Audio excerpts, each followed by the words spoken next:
begitu. Karena Nikita Mirzani public figure, dia bisa memberikan pengaruh yang luar biasa omongannya. Influencernya juga jago dia, akhirnya kan kemudian dia memakai posisi ini untuk kemudian dia melakukan pemerasan dengan tujuan mendapatkan materi. Ya, Richard Gladys, kalau memang ada posisi-posisi yang kemudian produknya kemudian berlebihan, dia cepat-cepat benahi ya. Kalau memang produknya udah benar, disampaikan juga produknya udah benar. Itu satu. Buat Nikita Mirzani, belajar untuk menghargai orang lain, kemudian belajar juga kemudian untuk menerima kenyataan. Bahwasanya kenyataan itu nggak selalu bagus-bagus dan tinggi. Kadang-kadang jelek dan jatuh di bawah. Ini setelah kita selidik, memang nilainya lebih banyak kejahatannya daripada kebenarannya. Kita membantu apa yang kita bantu. Membantu meringankan hukuman juga percuma juga kan. Jadi kita biarkanlah proses hukum berjalan. Gitu. Tapi kalau orang-orang yang udah benar-benar salah, udah kemudian dicari posisi baiknya juga susah, kita hanya mengharapkan keringanan hukuman, rasa-rasanya masih banyak pengacara yang akan menjalankan itu.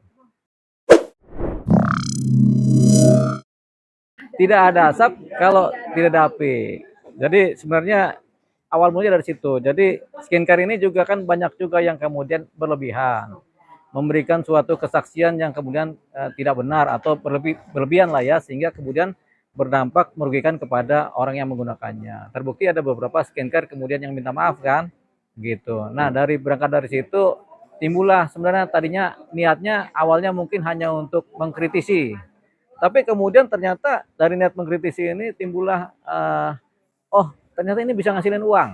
Itu mula-mula tampaknya, karena ide ini baru ide mula-mula dari kejadian-kejadian pertama dari mengkritisi skincare. Tapi nggak cuma skincare, semua produk atau hampir semua produk tuh bisa dikritisi sebenarnya. Tapi kan niatnya tadinya hanya untuk mengkritisi supaya menjadi edukasi buat masyarakat. Tapi kemudian ternyata berjalannya waktu, oh ternyata ini bisa ditutup dengan uang. Orang mengkritisi bisa dibungkam mulutnya dengan uang. Tadinya pasif, dibungkam pasif, dibungkam pasif. Tapi kemudian yang sudah dibungkam ini kemudian akhirnya punya ide. Oh ternyata ini bisa ngasilin uang. Begitu. Jadi gimana caranya supaya kemudian kita kritisi, ada feedbacknya, kemudian akhirnya orang tersebut memberikan uang. Itu masih halus, belum pemerasan, masih pancing-memancing. Tapi kemudian lama-lama menjadi garang, menjadi terbiasa dan akhirnya menjadi aktif. Yang tadinya pasif menjadi aktif, dan aktifnya ini yang berbahaya. Karena aktifnya ini kemudian berubah dari posisi mengkritisi biasa, mengkritisi dibayar dengan uang supaya dibungkam, akhirnya mengkritisi dengan ancaman. Ancamannya apa?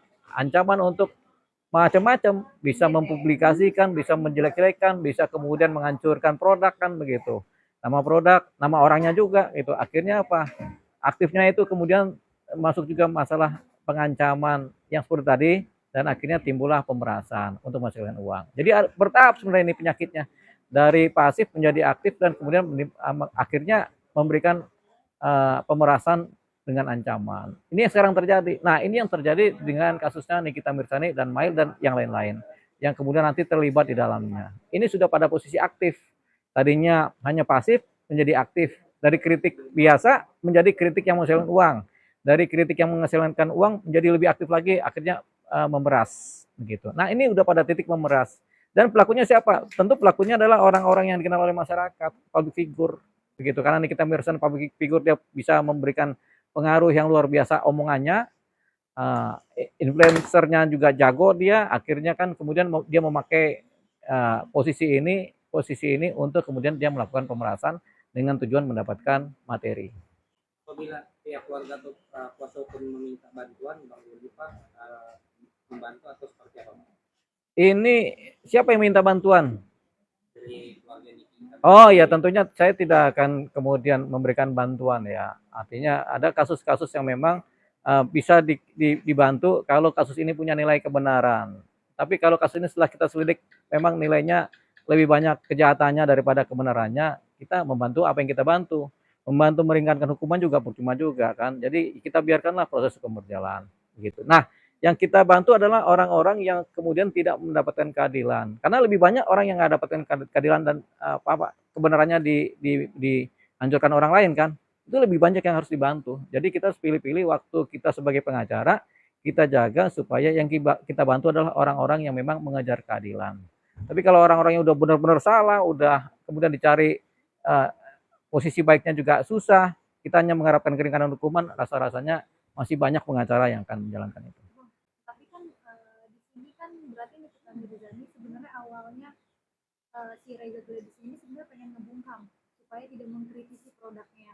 Iya. Dengan tanda kutip berarti produknya juga bermasalah gitu kan. Apa bungkam ini supaya tidak bicara termasuk penyuapan? Ya, ini kita belum tahu apa yang terjadi sebenarnya. Posisi yang terjadi sebenarnya hanya bisa didapatkan di persidangan, titik terangnya di persidangan. Tapi sebenarnya penyidik Polda Metro Jaya sudah tahu apa yang sebenarnya terjadi. Jadi opini-opini bahwasanya mungkin si Reza Gladys ini ingin membungkam, atau mungkin Reza Gladys ini diperas, atau mungkin adanya jebak-jebakan, ini adalah opini-opini. Tapi yang pasti terjadi adalah di persidangan nanti. Tapi dengan ditahannya Nikita Mirzani, berpotensi bahwasanya memang ini adalah pemerasan murni. Begitu. Walaupun mungkin ada yang seolah-olah si Reza ini terbawa dalam pemerasannya Nikita Mirzani, tapi memang apakah itu jebakan?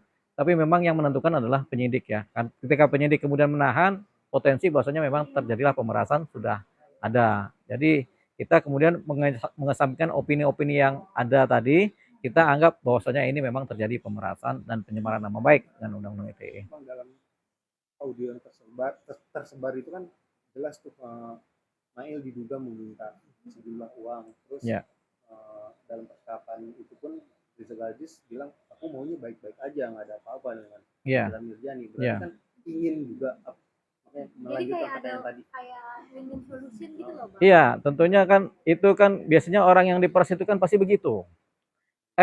Anda kasih uang, kalau enggak anak Anda kami culik. Atau kami sudah culik Anda, sini kasih uang, kan begitu kan. Tentunya si korban akan bilang, kalau bisa baik-baik saja anak saya dikembalikan, nih saya kasih uang, kan begitu. Sama dengan kasusnya Reza ini kan, si dokter Reza ini. Dia juga akan begitu, oh yes, kalau bisa baik-baik aja. Kenapa?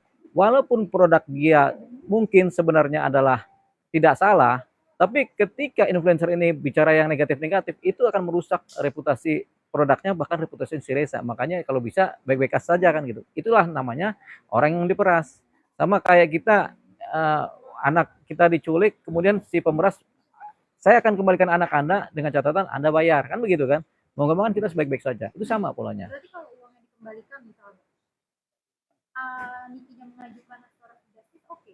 Jawabannya tidak. Begitu, karena ini peristiwa pidananya sudah terjadi. Peristiwa pidananya sudah terjadi dan posisinya adalah ini tindak pidana umum, bukan delik aduan. Kalau delik aduan masih bisa restoratif justice, tapi kalau pidana umum ini nggak bisa. Orang mencuri kambing, kambingnya sudah dikembalikan, tapi peristiwa pidana sudah terjadi, pencurian tetap dia dipidana. Begitu. Orang memeras, uangnya sudah diterima dan uangnya dikembalikan, tapi pemerasan sudah terjadi, tetap dia dipidana. Yang ada jalan keluarnya, yaitu di persidangan, putusan pengadilan lah nanti jalan keluarnya. Tapi Bang, ada nggak yang memperingan Bang dari hukuman yang harus dilakukan saat ini? Oh ya, kalau saat ini kan belum ada persidangan, jadi kita nggak tahu yang memperingan. Tapi biasanya yang memperingan di persidangan itu adalah kelakuan pada saat sidang, perilaku sopan santun pada saat sidang itu yang memperingan. Tapi kan di sini dia mengakunya endorse Bang, jadi ada saling menguntungkan, ya udah endorse tapi review yang bagus ya. Endorse review bagus ya. Ya, itu kan katanya si Nikita Mirzani. Iya. Kalau bicara peristiwa pidana itu nggak sekedar mendengarkan dari satu sisi, dari si pelaku. Misalnya si pelaku bilang, oh saya menculik, sebenarnya saya baik-baik aja, saya mau nyelamatin si anak yang saya culik ini supaya saya didik, kan gitu. Itu kan katanya si pelaku. Tapi kan peristiwa hukum nggak begitu. Peristiwa pidana itu kan saling terkait.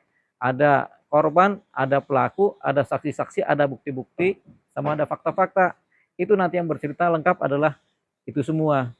Kombinasi dari semuanya itulah, dan itu adanya di persidangan, begitu. Kalau misalkan kita medianya bisa nih Bang membuktikan bahwa dia tidak bersalah dan itu memang awalnya endorse dan sebagainya. Itu adanya di pengadilan nanti. Kalau sekarang belum sampai ke sana kan, sekarang masih dalam posisi proses penyidikan dan proses penahanan dan proses supaya penuntutan nanti berjalan lancar di kejaksaan, begitu. Jadi masih tahap awal ini. Nah, kalau udah sampai ke sana, itu adanya di persidangan. Nanti kita misalnya berusaha membuktikan di persidangan, dia nggak bersalah, ini dia ceritakan begini, itu nanti ada timbang-timbang hakim. Gitu. Tapi adanya di persidangan. Nah, saat ini kan ditahan ya Bang. Kalau untuk persyaratan restorasi justice sendiri apa? restoratif justice itu hanya berlaku untuk delik aduan sebenarnya kan. Delik-delik aduan itu berlaku. Misalnya perselingkuhan dimaafkan itu berlaku. Kemudian posisi penyemaran nama baik dimaafkan itu berlaku restoratif justice. Tapi lebih dari itu nggak berlaku. Kasus pencurian itu nggak berlaku. Kasus perjudian tidak berlaku. Kasus pembunuhan tidak berlaku. Kasus perkosaan tidak berlaku. Kasus pemerasan juga tidak berlaku restoratif justice. Penangguhan penahanan juga sulit, Pak. Sulit. Sama sulitnya kayak kita menangguhkan memohon penangguhan terhadap orang yang membunuh, itu sulit sekali, nggak bisa biasanya. Sama pemerasan juga begitu. Walaupun udah dilakukan oleh keluarga gitu ya Bang yang meminta. Betul, semua permohonan penangguhan penahanan dilakukan oleh keluarga dan penasihat hukumnya rata-rata. Bang, untuk menjadi penjamin penangguhan penahanan itu minimal umur berapa tahun? Soalnya kemarin Loli mengajukan jaminan untuk itu. Ya, penangguhan penahanan itu orang yang memohon menjaminkan itu kan pertama tersangkanya sendiri, kedua keluarganya. Keluarganya itu harus dewasa supaya di dalam hukum dianggap cakap bertindak. Cakap bertindak dalam hukum adalah orang yang dewasa. Nah, cakap bertindak ini dianggap dewasa ketika orang sudah punya kartu penduduk, umur 17 tahun itu sudah bisa bertindak. Setiap kita yang sudah punya KTP kan kita bisa tanda tangan tanda tangan perjanjian. Dasarnya apa tanda perjanjian? Ada KTP, mana KTP-nya ditulis ini KTP-nya ini tanda tangan perjanjian. Jadi begitu. Jadi kecakapan bertindak itu adalah orang yang sudah berusia dewasa dan sudah punya kartu tanda penduduk, yaitu umurnya 17 tahun paling tidak. Berarti saat ini anaknya bisa dong, Bang? Oh, masih Ya, jadi belum bisa itu. Kenapa sih Bang alasan terkuat apa yang bikin kasus pemerasan ini susah untuk melakukan penangguhan penahanan? Karena kalau kasus pemerasan secara lengkap, setiap pemerasan selalu disertai dengan ancaman. Ancaman ini yang kemudian berisiko. Sama kayak ada wartawan mengancam itu kan pidana juga. Ada wartawan mengancam, ada orang mengancam wartawan. Ya, tidak boleh dipublikasikan. Kalau enggak, kalau kalian akan kami begini. Itu kan ancaman. Jadi yang paling mahal dari pemerasan itu adalah ancamannya. Gitu. Karena ada objeknya ancaman, bisa merusak harta. Nah, itu yang berat, itu yang mahal di situ. Bang, tapi umur cakap hukum itu di 17 tahun atau di 18 tahun? Kalau secara keperdataan, ketika orang sudah punya KTP, dia bisa tanda tangan perjanjian kan? Mana perjanjian tanda tangan? KTP-nya mana? Ada nih. Tanda tangan langsung. Semua orang percaya kan? Jadi kecakapan bertindak secara hukum itu pada usia ketika sudah punya KTP. Karena ketika kita mau daftar apapun juga, mana KTP-nya? Ada. Oke, kan begitu kan. Jadi standar kecakapan bertindak secara hukum adalah kita ambil contoh ketika kita pas punya KTP, kita bikin perjanjian dengan pihak lain. Yang penting ada KTP dianggap sebagai dewasa. Itu standarnya. Bang, terakhir mungkin Bang dalam hal ini nantinya untuk Reza Gladysnya apa nanti bisa terjerat pasal juga Bang? Tergantung. Kalau dia melakukan suatu tindak pidana tertentu yang lain, dia bisa saja dijerat. Tergantung apakah ada dia melakukan tindak pidana atau tidak, gitu. Kan kita belum dapat dia melakukan tindak pidana seperti apa. Bisa jadi misalnya dia membuat skincare atau produk-produk yang kemudian tidak didaftarkan di BPOM atau yang berbahaya, atau setelah diselidik memang dia melakukan kejahatan-kejahatan di bidang obat-obatan. Kalau ketemu ya bisa dipidana. Makanya kalau ada tindak pidana lain yang dilakukan dan kemudian terpenuhi atau memang ada atau memang didapat dari seorang Reza, dia bisa dipidana. Tapi kalau nggak ada, nggak bisa. Walaupun Niki masih di dalam lagi di penjara, dia masih bisa melaporkan RG nggak sih misalnya itu, atau dari arus misalnya itu, atau dari arus misalnya itu, atau dari arus Bayar 4 miliar itu. Bayar membayar itu kan posisinya orang diperas. Maksudnya kalau kita tidak merasa kan untuk apa bayar Iya, gitu. berarti kan kalau ada bayar yang ada disembunyikan gitu loh. Betul, itu satu kemungkinan pertama, opini namanya kan. Baru opini yang kedua, mungkin supaya dia nggak mau ribut, supaya ini kan gini. Sini kita misalnya kan seorang influencer, omongan dia kan pasti dipercaya orang. Produk ini udah benar pun, udah bersih, tapi kalau dibilang jelek sama dia kan kebawa juga jadi jelek. Itu persoalannya ada di situ. Jadi ada dua kemungkinan, memang produknya jelek, tapi memang yang kedua produknya udah benar, tapi karena dia influencer yang membawakan influencer kan takut dibawa jadi jelek juga. Suatu produk bagus, tapi kalau diomongkan secara negatif oleh orang yang berpengaruh akan jadi jelek. Apa bisa ini sebagai membungkam karena dengan omongan Nikita Mirzani dia udah rugi ratusan miliar. Jadi dia lebih baik menutup satu mulut 4 miliar, tapi reputasi dia sebagai Betul. Sama juga kalau kita punya anak diculik, lebih baik anak kita kembali, kita bayar si pemeras, anak kita kembali. Sama persis seperti itu. Jadi saran apa Bang terakhir Buat siapa? untuk kedua belah keduanya pihak, dari baik MM maupun RG. Ya, kalau RG ini si Reza Gladys. ya Reza Gladys, kalau memang ada posisi-posisi yang kemudian produknya kemudian berlebihan, dia cepat-cepat benahi ya. Kalau memang produknya udah benar, disampaikan juga produknya udah benar. Itu satu. Buat Nikita Mirzani, belajar untuk menghargai orang lain, kemudian belajar juga kemudian untuk menerima kenyataan.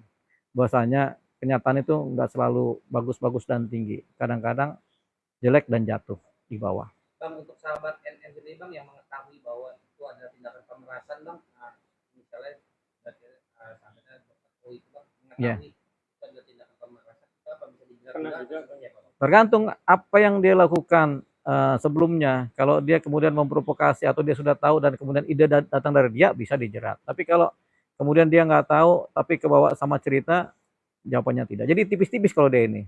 Kalau memang terbukti ini kita misalnya, oh saya disuruh oleh beliau yang ngajarin begini-begini dan supaya dapat uang diajarin begini-begini, dan sutradaranya beliau ya bisa masuk sebagai pelaku utama kan. Bang, isu ini kan sebenarnya harusnya BPOM ya Bang, karena dia yang lebih itu. Tapi makanya sampai sekarang BPOM tidak angkat bicara mengenai perihal skincarean ini Bang. Ya, BPOM ini kan hampir semua obat dan makanan kan dia periksa. Jadi waktu mereka memeriksa itu banyak banget yang periksa. Bahkan daun direbus pun kalau didaftarkan ke BPOM mereka periksa itu. Daun nih, daun udah benar-benar direbus, daun bayam, tapi kalau perlu BPOM mereka periksa, dia teliti. Itu kan ngabisin waktu berhari-hari. Nah, mereka ada lembaga pengawasan, bagian pengawasan kan, ada lembaga kemudian penelitinya. Nah, pengawasan ini nggak cukup banyak orangnya. Jadi produk ini kan bisa macam-macam. Kadang televisi pun diperiksa nih, apakah layak dimasukkan BPOM kan, tapi kan televisi bukan obat-obatan kan. Kita ambil contoh ya. Jadi yang sifatnya obat-obatan dan makanan ini kan banyak banget. Ada yang mengandung babi, ada yang mengandung apalagi, ada yang mengandung merkuri, ada yang mengandung borak. Itu kan diperiksa semua, tapi kan se-Indonesia ini banyak banget itu yang harus diperiksa. Makanya rasa-rasanya BPOM belum sanggup untuk yang begini-begini.